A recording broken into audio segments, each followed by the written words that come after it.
Good morning, Andy Johnson here. Let's go over the practicum field experience as part of this course, Special Ed 514. Now, don't freak out. There's a lot of stuff in the syllabi. We'll focus on them just one at a time. I put them all there, so it's all there. So some of you who are very ambitious can complete all the course assignments in the first week if you want. But for the summer, you have to be involved in a 10-hour literacy field experience in some form, and it should be in an elementary setting. All right? And if you have problems, send me an email. We can talk face-to-face or ear-to-ear, Skype, whatever, if you need some more help. Permission slips need to be in before you begin this experience, and a certification of a background check. Now, if you are currently working for a school district, you have to have a background check. So if you send me a current school ID or some sort of thing, anything to verify to keep my butt out of a sling that you have had a background check is good. And I'll show you the permission slip in just a minute. But I'm encouraging you to find your own practicum settings, a self-selected. This will enable you to find a school that you want to work in.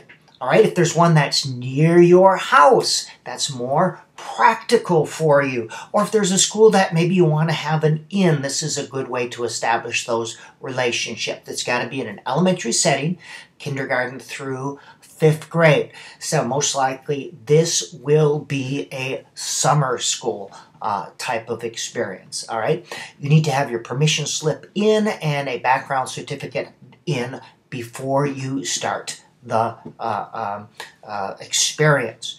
Elementary school, as I said, you need to be able to observe or participate in a literacy instruction in some form. I might consider tutoring centers. Let's have an individual conversation there. And again, you cannot start unless and until you've had the background check. If you're currently working with a school district, send me a copy of a background check or your school ID or some sort of thing. All right. I will be sending you a link to the MSU background check if you need that. All right, I've talked about that. Do not start before May 26th.